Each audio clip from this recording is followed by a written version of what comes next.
Bismillahirrahmanirrahim. Assalamualaikum warahmatullahi wabarakatuh. Halo anak-anak, bagaimana kabarnya hari ini? Ibu harap kabar kalian hari ini baik-baik saja. Amin. Pada kesempatan hari ini, kita akan belajar Al-Quran Hadis kelas 4 bab 1 tentang surat Al-Asr. Sebelum mulai materi, marilah kita membaca basmalah bersama-sama dengan tujuan agar pembelajaran pada hari ini dapat berjalan dengan lancar. Bismillahirrahmanirrahim. Al-Asr yang akan kita pelajari pada hari ini yaitu tentang identitas surat Al-Asr, lafal surat Al-Asr, terjemah surat Al-Asr, isi kandungan, dan juga hikmah surat Al-Asr. Tujuan pembelajaran pada hari ini yaitu supaya kita tahu lafal, terjemah, isi kandungan, dan juga hikmah surat Al-Asr. Tahu bacaan surat Al-Asr? Kalau tahu, ayo kita baca bersama-sama surat Al-Asr.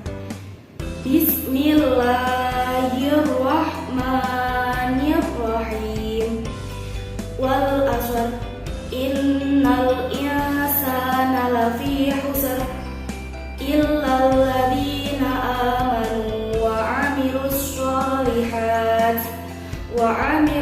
solihati wa tawassaw bil haqqi wa tawassaw bis sabr. Wah, anak-anak sudah bisa semua ya? Jempol semua. Nah, yang pertama kita akan belajar tentang identitas surat Al-Asr. Surat Al-Asr artinya waktu atau masa.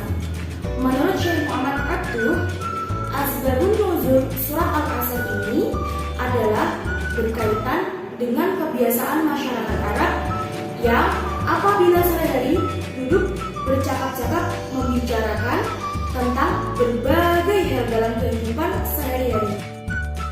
Nah, surat Al-Asr ini termasuk surat yang ke-103 di dalam Al-Quran. Surat Al-Asr terdiri dari 3 ayat dan termasuk urutan surat Makkiyah. Ada yang tahu surat Makkiyah itu apa? Dinamakan surat Makkiyah karena surat Al-Asr turun ketika Nabi Muhammad SAW berada di kota Makkah atau sebelum Nabi Muhammad SAW melakukan hijrah ke kota Madinah. Dalam surat Al-Asr banyak pula yang bermegah-megahan asal-usul nenek moyang mereka, kedudukan, serta harta kekayaan. Nah, ada yang tahu terjemah surat Al-Asr itu apa? Kalau belum tahu, mari kita baca surat Al-Asr dan juga terjemahannya. Bismillahirrahmanirrahim. Wal asr artinya demi masa.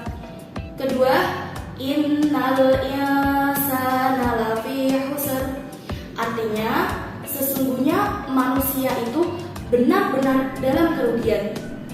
Maksud dari kerugian ini yaitu ketika orang-orang tidak bisa memanfaatkan waktu dengan sebaik-baiknya. Maka dari itu, hendaknya kita bisa memanfaatkan waktu yang ada dengan sebaik mungkin. Yang ketiga yaitu illal ladzina amanu wa amilus solihati wa tawassaw bil haqqi wa tawassaw bis sabr, yang artinya kecuali orang-orang yang beriman dan mengerjakan amal soleh dan nasihat-menasihati supaya mentaati kebenaran serta nasihat-menasihati supaya mentaati kesabaran.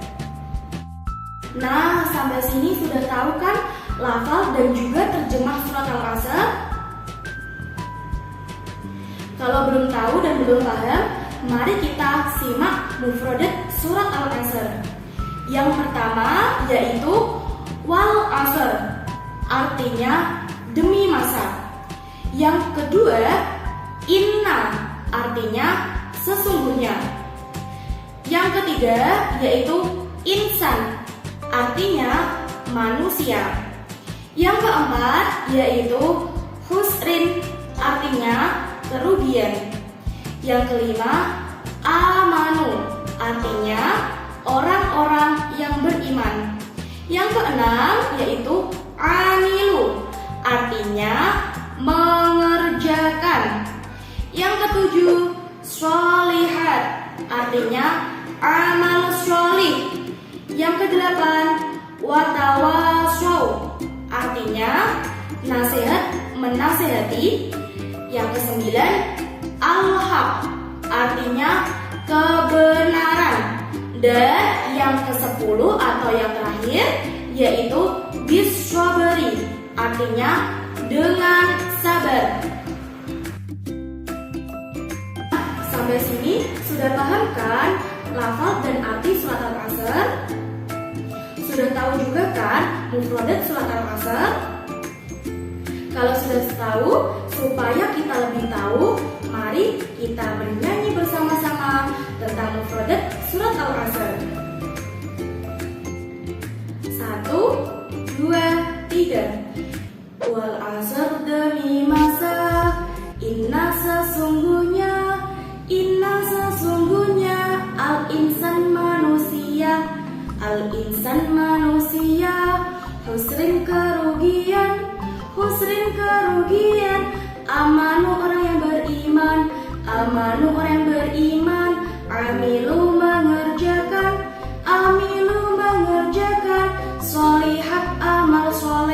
sholihat amal soleh, watawasau nasihati, al-haq kebenaran, biswabar kesabaran, al-haq kebenaran, biswabar kesabaran. Kita coba sekali lagi ya, tapi dengan semangat. Yuk, 1, 2, 3. Wal asr, demi masa, inna sesungguhnya, insan manusia, husrin kerugian, amanu orang beriman, amilu mengerjakan, sholihat amal soleh, watawasau nasihati, al-haq kebenaran, biswabar kesabaran, al-haq kebenaran, biswabar kesabaran. Nah, beri tepuk tangan untuk kita semua. Di sini Ibu akan menjelaskan tentang isi kandungan surat Al-Asr. Siapa di sini yang tahu isi kandungan surat Al-Asr? Baik, kalau tidak tahu, Ibu akan menjelaskan isi kandungan dari surat Al-Asr. Surat Al-Asr terdiri dari 3 ayat. Pada ayat pertama surat Al-Asr, Allah memulai dengan sumpah dengan menyebut wal asr, artinya demi masa. Masa di sini adalah waktu, saat, kesempatan, dan peluang yang diberikan Allah Subhanahu wa Ta'ala kepada manusia. Manusia yang menggunakan waktu dengan baik dan benar, maka dia akan mampu membuat perencanaan, pelaksanaan, dan evaluasi dalam kehidupan sehari-hari. Sehingga dalam bertindak, dia akan berhati-hati. Tidak asal bertindak, tetapi tindakan yang didasarkan pada perencanaan. Ayat yang kedua, Allah menjelaskan bahwa kebanyakan manusia dalam keadaan rugi. Sekarang kita coba melihat diri kita masing-masing, terutama dalam masa COVID-19 yang seharusnya kita daring dari 24 jam sehari semalam. Berapa waktu yang kita gunakan untuk beribadah, belajar, bermain, untuk tidur, dan untuk menonton TV? Kemudian coba kita kelompokkan dalam dua hal, yaitu kegiatan yang bermanfaat dan kegiatan yang tidak bermanfaat. Setelah kita jumlah berapa jam dalam sehari kita melakukan kegiatan yang bermanfaat, apakah kamu termasuk orang yang disebut Allah sesungguhnya manusia itu benar-benar dalam kerugian? Nah, agar kita tidak termasuk orang yang rugi, Allah Subhanahu wa Ta'ala memberikan penjelasan pada ayat ketiga, yaitu kecuali orang-orang yang beriman dan mengerjakan amal soleh, serta nasihat menasihati supaya mentaati kebenaran dan nasihat menasihati supaya menetapi kesabaran. 3 syarat agar kita tidak termasuk orang yang rugi, yaitu yang pertama ada beriman, yang kedua beramal soleh, yang ketiga nasihat menasihati dalam hal kebenaran dan kesabaran. Nah, ketiga hal tersebut saling berkaitan dan tidak bisa dipisahkan. Apabila seseorang hanya beriman saja tetapi tidak beramal soleh, maka ia akan mengalami kerugian. Dan demikian, apabila seseorang hanya beriman dan beramal soleh tetapi tidak menasihati atau mengingatkan antar sesama manusia, maka ia juga dikatakan mengalami kerugian. Nah, berikut adalah hikmah surat Al-Asr. Setelah mengetahui makna surat Al-Asr, hendaknya kita perlu introspeksi diri dan merenungkan sikap kita selama ini. Apakah kita sudah benar-benar menghargai waktu dengan baik? Apakah kita telah menetapkan iman dan amal soleh di setiap perbuatan yang kita lakukan? Berikut hikmah membaca surat Al-Asr akan mampu menuntun kita agar dapat membedakan mana perbuatan yang baik dan mana perbuatan yang sebaiknya ditinggalkan. Dengan begitu, kita akan lebih mampu menghargai setiap detik yang telah Allah berikan di dunia ini. Nah, itu tadi pembelajaran Al-Quran Hadis kelas 4 semester 1, yaitu pembelajaran 1 tentang surat Al-Asr. Semoga ilmu yang didapatkan anak-anak dapat bermanfaat. Amin. Akhirul kalam. Wassalamualaikum warahmatullahi wabarakatuh.